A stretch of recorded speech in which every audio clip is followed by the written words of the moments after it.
Hello everyone, আসসালামু আলাইকুম। তো বাইং মাছ রান্না করবো। তো বাইং মাছ রান্না করার জন্য আমি মশলাটা বাইটা নিতেছি।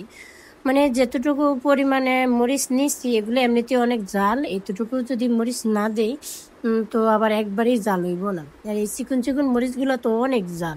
তো এমনিতে তো বাঙাই না, শুকনো মরিচের গুঁড়া আছে।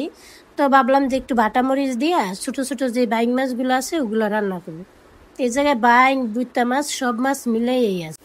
তো আমি বাইং মাছ রান্না করার জন্য প্রথমে মরিচটা বাইটা নিতেছি ভালো করে। আর ইদানিং যাবৎ আমি যে শিলপাটাটার মনে হইতেছে কি দাঁড় কইমা গেছে। মানে যতই আমি মরিচ অনেক শক্তি দিয়ে ডলা দিতেছি, কিন্তু ওইভাবে মরিচগুলো একবারে মিশ হয় না। মনে হইতেছে যে পুতাটার তল থেকে আবার ফিরে আয়া পড়তেছে, এরকম লাগতেছে।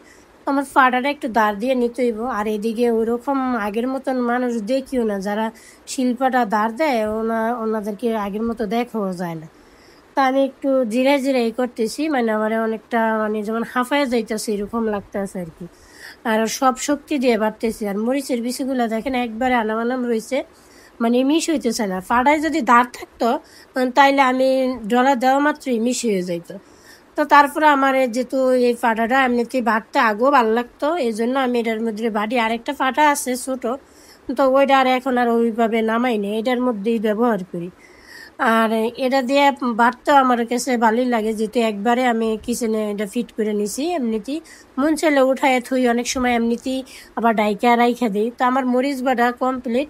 এর মধ্যে আমি একটু পেঁয়াজও বাটমু, তারপর হয়েছে যাইয়া একটু জিরা বাইটা নিমু। বাটা মশলা না দিলে কিন্তু তরকারি ওইভাবে স্বাদ হয় না। আর বাটনা এই যেমন বাটনা মশলা দিয়ে যদি আমি রান্না করি অনেক স্বাদ হয়। এটা আমি না, অন্য যে কোনো মানুষই যদি রান্না করে অনেক স্বাদ হয়। অন্যান্য তরকারির থেকে বাটা মশলার তরকারি দিয়ে খাইতে অনেক ভালো লাগে। তো এর মাঝে আমি বেশি কিছু তেমন দিই নি, অল্প পরিমাণে পেঁয়াজ দিছি আর 3টা রসুন দিছি ছোটো ছোটো দেখে। দেশি রসুন, একবারে দেশি রসুন। 3টা ছোটো ছোটো রসুন দিছি। তো আমি রসুনগুলা আর পেঁয়াজ বাইটা আমি রাইখা দিছি। অত ভিডিওতে তো একবারে সম্পূর্ণ দেখানো যায় না। তারপর আজকে মোটামুটি মাসাল্লাহ আলহামদুলিল্লাহ অন্য কোনো কিছু না করে শুধু রান্নার ভিডিওটাই দিতেছি, যেহেতু একটা রান্নার ভিডিও দিব তো একটু তো বড় হয়ে যাইব। আর যদি 2টা ভিডিও একসাথে করি তাহলে দুইটা আইটেম যদি একসাথে রান্না করি তাহলে ভিডিওটা কি 8-9 মিনিট অনেক হয়ে যায়। আর আল্লাহর রহমতে ওই রকম তো এখনও আমি ওই পর্যায়ে যাইতেও পারি না যে 8-9 মিনিটের ভিডিও যে যেতটুকু মানুষ দেখে আলহামদুলিল্লাহ আল্লাহর কাছে আমি হাজার হাজার শুকরিয়া আদায় করি। কারণ আমার এই কাজটা করতে এখন আমার ভালো লাগে। প্রথম প্রথম ওই রকম ভালো লাগে নাই। একটা প্রথম ভিডিওর বয়সটা দিতে আমার 2 ঘন্টা লাগছে, কারণ আমি এটার সাথে কোনো দিনই অভ্যস্ত ছিলাম না। আমার প্রথম ভিডিওর বয়সটা দিতে প্রায় 2 ঘন্টা লাগছে। এখন আল্লাহর রহমতে আমি যেতটুকু আমি পারি নিজে এডিট করি, তারপরে ভিডিও ছাড়ি, ভিডিও করি। তো যেতটুকু আমি একলা একলা করি আলহামদুলিল্লাহ আমি এখন সত্যি আমি আমি আল্লাহর কাছে অনেক খুশি যে আমার একটা ভালো লাগার জায়গা তৈরি হয়েছে। আমি চাইলেই একটা ভিডিও বানাইতে পারি, ভিডিও বানিয়ে ছাড়তে পারি। আর এখন আমার ওইভাবে আগের মতো ওইরকম কষ্ট লাগে না। আগে অনেকটা কষ্ট লাগতো যে এতগুলো সব কিছু একলা একলা করা, একটু এদিক সেদিক হইলে ওইটাই হয়ে যায়। কিন্তু এখন আর ওই রকম লাগে না। কাজ জিনিস এমন একটা, যেমন এটা আমার একটা মানে দৈনিক কাজের মধ্যে পড়ে গেছে যে এই জিনিস 2-একটা ভিডিও না ছাড়লেও ভালো লাগে না। কোনো কারণে যদি আমি ভিডিও ছাড়তে নাও পারি, কিন্তু ওইটা ঠিকই আমার মনে পড়ে যে আমি ভিডিওটা ছাড়লাম না, আমার আরেকদিন ভিডিওটা ছাড়তে হইব, ওই আর কি। তো এমনিতেই ভালো লাগে দেখেই কাজটা করি। ভালো না লাগলে তো কোনো দিনই কিছু করতে পারতাম না। তো এই মাটির হাঁড়িটার ভিডিওটা তো দেখাইছিলাম, মাটির কড়াইয়ার, তো ওইটার মধ্যে আর রান্না হয় নাই। তাই আজকে প্রথমেই মাটির হাঁড়ির মধ্যে এই যে বাইং মাছ রান্না করুন। আর মাটির হাঁড়ির মধ্যে বা কড়াইয়ের মধ্যে রান্না করে খাইয়ে দেখেন। অন্যান্য কড়াইয়া হোক যাই হোক যেটা দিয়ে আমরা ব্যবহার করি সব কিছু ফেল, মাটির জিনিসের মতো কোনো জিনিসই হয় না। কথাই তো আছে যে মাটি হয়েছে খাঁটি, এটাই সত্যি কথা। আল্লাহ মাটি আপনি পোড়ায়া ব্যবহার করুক আর যেভাবে ব্যবহার করুক, মাটির জিনিসের মতো জিনিস হয়ই না। চাইলা যে কোনো মাংস রান্না করলাম ডাইকা দিলে আপনার তাড়াতাড়ি সই হয়ে যাবে, সিদ্ধ হয়ে যাইব। আর মাটির জিনিসে রান্না করলে এত সুন্দর হয়, মানে বুঝাইতে পারতাম না। অনেক সুন্দর হয়। তেল বেশি দিয়েও রান্না করতে পারবেন, তেল কম দিয়েও রান্না করতে পারবেন। ওই পুইরা যাওয়ার ওই রকম কোনো কিছু থাকে না। কিন্তু করেছে নিজের কাছে, কে কতটুকু দিয়ে খাইবো না খাইবো এটা নিজের কাছে। তো যেহেতু আমি আজকে প্রথম রান্না করতে আসছি মাটির ইয়াটার মধ্যে, এই জন্য আমি একটু তেলের পরিমাণটা বাড়াই দিছি, যাতে আমার মাটির কড়াইটা টিকে সবসময়, মানে যাতে ভালো থাকে। এটা শুকনা ছিল তো এই জন্য। তো এর আগে আমি রান্না করিও না, তারপরে ভয় ভয় ভাবতেছি যদি মানে ফুইটা যায়। একটা কড়াই কিনছিলাম, যখন কিনছিলাম তখন ওইরকম হাতে টাকাও ছিল না যে আরেকটা কড়াই নিয়ে নেব। নিলে অবশ্য আমি যদি তখন ভাবতাম ওইভাবে ভাবিও নি।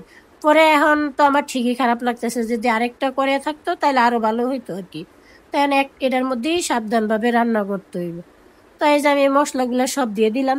আর ওই রকম আদা রসুন, আদাটা ব্যবহার করি না, রসুন দিছি, পেঁয়াজ দিলাম, আর জিরা বাটা তো আছে, আর হলুদ মরিচ।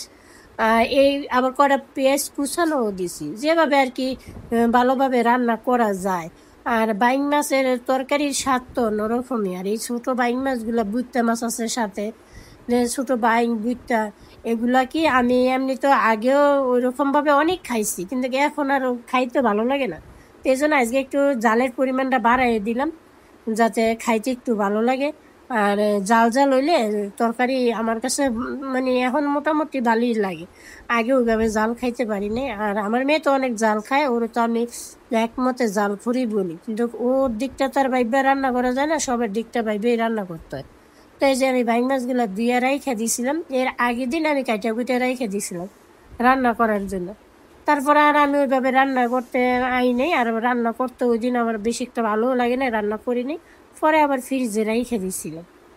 আরেকটা আমি যেই বাইং মাছ বা শিং মাছ আমি একটা নিছি না ভর্তা বানানোর জন্য, ওটার মধ্যে ডলা দিল সব একবার আঁশটাশ যা আছে বাইং মাছের সব উঠে যায়।